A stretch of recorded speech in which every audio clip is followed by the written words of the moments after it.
We are the Ministry of the Real Truth, and we went online to a certain website trying to find fresh material, videos, ebooks, audio for our YouTube channel, and we came across a certain website with all this information, these books, etc. So we decided to scroll through that, down through that. Found a lot of books on the Freemasons, their secrets and all this sort of stuff. Not interested in that. Went further down, found some other stuff. There's hundreds and hundreds of books of the Freemasons. Anything you think of about them, right? Conspiracy theories, whatever. Nah, not interested in those. So we went further down. There's some other interesting stuff. Nah, not interested in that. And we thought, well, what the hell are we doing here? You know, what are we looking for? So I had a thought in mind of years ago when we came across information that in Egypt at the time they had plenty. Goshen in Europe apparently had a big famine. People were knocking on a door asking for food and all that sort of stuff, you know. And according to Dr. Bean and Dr. John Henry Clark, Pan-Africans, they said, yeah, come in and we'll feed you and clothe you and all this sort of stuff, because those Egyptians were really compassionate and kind, really nice people, right? Okay. So, yeah, we went through that book and we came to this page. So, here, reading that here, not that interesting, we related it with this, the map of the people who were in Chaldea, Elam, Assyria, in some era, right? Okay, so we came down to the bottom here, after reading that information, knowing that it was to do with these people here, that land there. From earliest times, this country was inhabited by 3 distinct peoples, whose descendants may still be distinguished at the present day. And this is when this book was first written and then published, printed. And although they have dwindled in numbers and become mixed with elements of more recent origin, 1903 onwards, the resemblance to their forefathers is still very remarkable. There were, in the first place, the short and robust people of well-knit figure, with brown skin. Okay, so we thought, they just have brown skin. They had light skin, light coloured skin, because of the sun beaming down them. Yeah, they had a light brown hue. Okay, black hair and eyes, who belonged to that Negritic race. So we realised, they were Africans, African black Negroids, which inhabited a considerable part of Asia in prehistoric times. It obviously came down to Chaldea. Okay, and there's a footnote indicated here, which reads, the connection of the Negroid type of Susians of the Negritic races of India and Oceania has been proved in the course of M. de Lafoy's expedition to the Susian plains and the ancient provinces of Elam. Okay, so the darker hued Negroids that came down from those Asiatic areas into Chaldea, into Syria or Assyria. These prevailed in the lowlands and the valleys where the warm, damp climate favoured their development. But they also spread into the mountain region and had pushed their outposts as far as the first slopes of the Iranian tableland.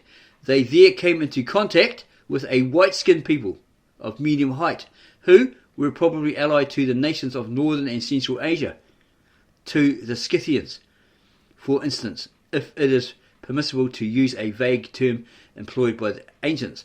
And then down here, because it's got a footnote indication.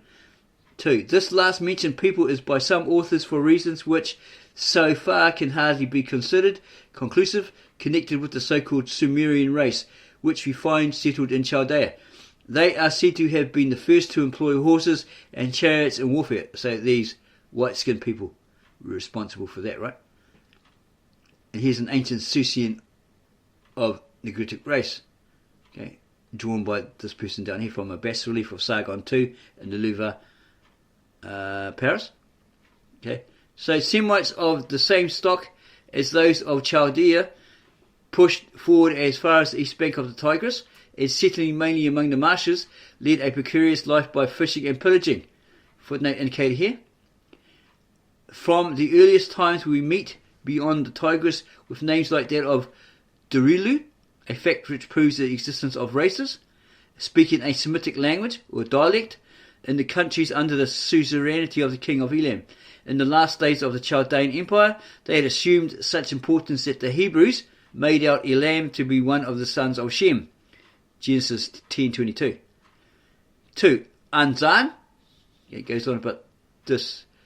They were known for a precarious life of fishing and pillaging, right? It's basically robbing and thieving. Okay. The country of the plain was called Anzan, or Anshon, and mountain region of Numa, or Lama, the highlands. These two names were subsequently used to denote the whole country. And here's a footnote here. Anshan, and by assimilation of the nasal with the sibilant, Ashban. This name has already been mentioned in the inscriptions of the kings and vice-regents of Lagash and in the Book of Prophets, of the prophecies of the ancient Chaldean astronomers. It also occurs in the royal preamble of Cyrus and his ancestors, who like him were styled kings of Anshan.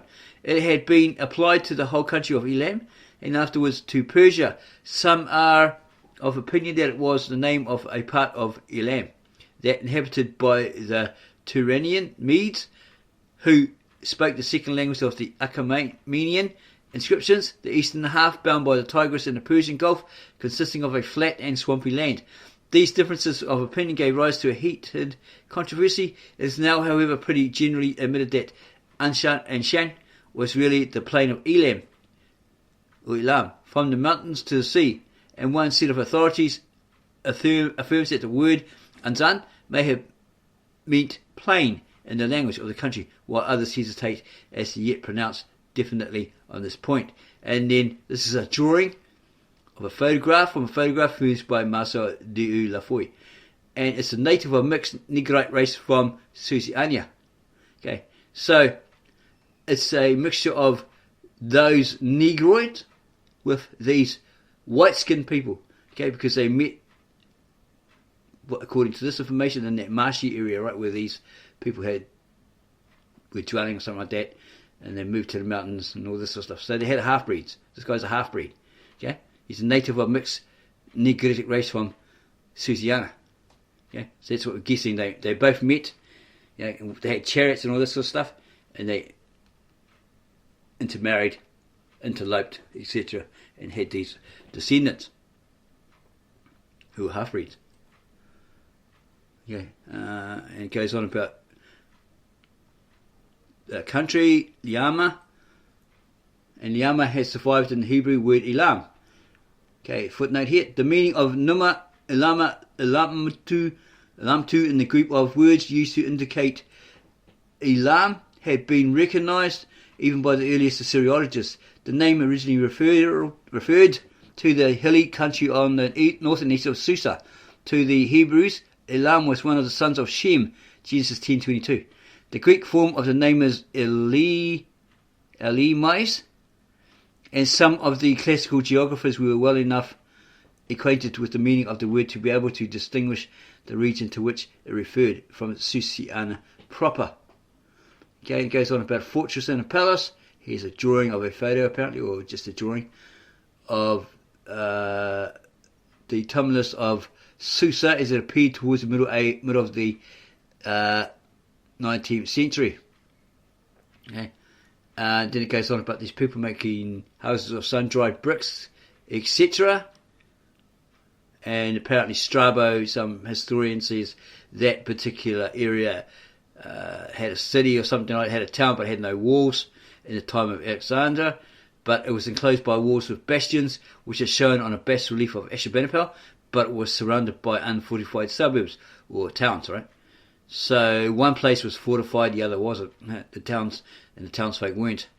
Okay, and there's more information here about the land and the country and all this sort of stuff. Okay, and the language was not represented by any idioms. We'll just go back there to get the full sentence. Okay, goes on about these rulers. Elam in reality constituted a kind of feudal empire composed of several tribes, the Habardip, the Kushi, that might be Hushi, because the K would be silent, probably in the Egyptian, right? The Umliya, the people of Yamutbal and Yatbur, all independent of each other, but often united under the authority of one sovereign, who as a rule chose Susa as the seat of government. The language is not represented by any idioms now spoken, and its affinities with the Sumerians, which some writers have attempted to establish, are too uncertain to make it safe to base any theory upon them. And it has a footnote indicator. A great part of Susian inscriptions have been collected by Friar Lenormant. An attempt had been made to identify the language in which they are written with the Sumero-Akkadian, and authorities now generally, or later, agreed in considering the Achaemenian inscriptions, etc., etc. And that was drawn by Felcher Gudin from a bas relief in Layard. So maybe Henry Layard, who uncovered Ashurbanipal, great library at Nineveh, and shipped 50,000 tablets to the British Museum. Had a little town named after him or something later on. Okay, then it goes into more information here.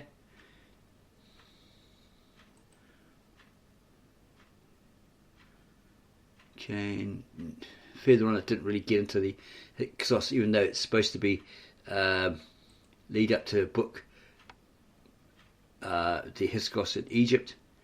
Okay, page 77, we'll jump there. We probably already covered this in one of the other videos, so we might not need to.